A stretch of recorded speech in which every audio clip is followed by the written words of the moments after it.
अमेरिकी राष्ट्रपति Donald Trump की सुरक्षा में एक बड़ी सेंध का मामला सामने आया है। फ्लोरिडा में ट्रंप का मारे लागो रिजॉर्ट है। इसी रिजॉर्ट के ऊपर से 3 नागरिक विमानों ने उड़ान भरी। मामले की जानकारी मिलते ही तुरंत F-16 फाइटर जेट को उनके पीछे भेजा गया। इन फाइटर जेट ने तीनों नागरिक विमानों को रिजॉर्ट के ऊपर से हटाया। सुरक्षा प्रोटोकॉल के मुताबिक कोई भी विमान राष्ट्रपति के आवास के ऊपर से नहीं गुजर सकता। डेली मेल की खबर के मुताबिक 3 नागरिक विमानों ने डोनाल्ड ट्रंप के फ्लोरिडा स्थित मारे-लागो रिजॉर्ट के ऊपर हवाई क्षेत्र का उल्लंघन किया। इसके बाद उत्तरी अमेरिकी एरोस्पेस डिफेंस कमांड ने तुरंत F-16 लड़ाकू विमानों को उड़ाया। लड़ाकू विमानों ने फ्लेयर्स छोड़े और तीनों विमानों को प्रतिबंधित हवाई क्षेत्र से बाहर किया। आयरिश स्टार के मुताबिक डोनाल्ड ट्रंप विमानों के हवाई क्षेत्र से बाहर होने के बाद अपने रिजॉर्ट में पहुंचे। पाम बीच पोस्ट के मुताबिक फरवरी में ट्रंप की मारे-लागो यात्रा के दौरान 3 बार हवाई क्षेत्र का उल्लंघन हो चुका है। 15 फरवरी को 2 और 17 फरवरी को हवाई क्षेत्र उल्लंघन का एक मामला सामने आया था। इन दिनों डोनाल्ड ट्रंप का मारे-लागो रिजॉर्ट दुनिया की सबसे प्रभावशाली जगह है। डोनाल्ड ट्रंप के चुनाव जीतने के बाद से ही दुनिया भर के नेता, अभिनेता और बिजनेसमैन का यहाँ तांता लगा रहता है। एलन मस्क यहाँ नियमित रूप से आते हैं।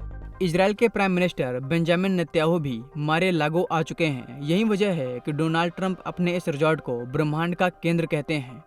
ट्रंप ने 1985 में इस रिजॉर्ट को $10 मिलियन में खरीदा था। अब इसकी कीमत लगभग $342 मिलियन हो चुकी है। रिजॉर्ट में एक बेहतरीन क्लब, 58 बेडरूम और सोने की परत वाले 33 बाथरूम हैं। डोनाल्ड ट्रंप को राष्ट्रपति चुनाव के दौरान 2 बार मारने की कोशिश हो चुकी है। उन पर पहला हमला 13 जुलाई को पेंसिल्वेनिया के बटलर में हुआ था। यहाँ एक चुनावी रैली में डोनाल्ड ट्रंप को गोली मारी गई थी। गोली उनके कान को छूते हुए निकल गई थी। इसके बाद दूसरा हमला सितंबर महीने में फ्लोरिडा स्थित गोल्फ क्लब में हुआ था। ट्रंप से लगभग 300 मीटर की दूरी से फायरिंग की गई थी। हालांकि सुरक्षा बलों ने समय रहते हमलावर को गिरफ्तार कर लिया था। बता दें कि डोनाल्ड ट्रंप अपने बयानों के कारण लगातार दुनिया में चर्चा का केंद्र बने हुए हैं। हाल ही में ट्रंप और यूक्रेन के राष्ट्रपति व्लादिमीर जेलेंस्की के बीच नोकझोंक भी हुई है, जिसकी तस्वीरें इंटरनेट मीडिया पर वायरल हो रही हैं। ये जो मीटिंग होनी थी, ये बंद कमरे में हो सकती थी और उसके बाद दोनों लीडर्स बाहर आके प्रेस स्टेटमेंट देते अपनी जो भी, या मीडिया से क्वेश्चंस लेते।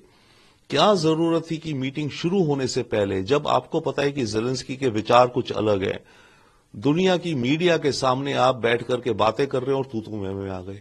तो ये भी मेरे ख्याल से गलती है अमेरिकन डिप्लोमेसी की पोजीशनिंग के हिसाब से। अब इन दोनों चीजों के अलावा, यस, ये डील बनेगी, आने वाले वक्त में बनेगी। हां, कल की मीटिंग के द्वारा ट्रंप की छवि पर कुछ दाग भी आए हैं, क्योंकि ट्रंप तो अपने को मास्टर ऑफ डील कहते हैं और इस डील को लुक फॉरवर्ड कर रहे थे। एक दिन पहले उन्होंने कहा था, कल भी कह रहे थे कि आएंगे, हम बहुत अच्छी डील करेंगे, $350 बिलियन की, ये वो। अब जेलेंस्की आए, डील नहीं हुई और जेलेंस्की इस तरह की बातें करके चले गए। तो ट्रंप की छवि पर भी ये थोड़ा दाग है। परंतु ट्रंप एक मैच्योर बिजनेसमैन, मैच्योर लीडर है। वो जिस इंडस्ट्री से, रियल एस्टेट बिजनेस में आते हैं, उसमें बहुत नेगोशिएशंस होती हैं, आगे पीछे होता है, ब्लफिंग होती हैं, धमकियां दी जाती हैं, ये वो, और एंड में जाके डील बन जाती है। ट्रंप तो मार्क जकरबर्ग को कहते थे पिछले साल में से जेल में डाल दूंगा, और अब मार्क जकरबर्ग उनका सबसे अच्छा दोस्त बन गया है। ट्रंप का वाइस प्रेसिडेंट जो JD वैंस है, ट्रंप को हिटलर कहता था, पर ट्रंप ने उससे भी दोस्ती कर ली, उसको अपना वाइस प्रेसिडेंट बना लिया। तो ट्रंप प्रैग्मेटिक भी हैं।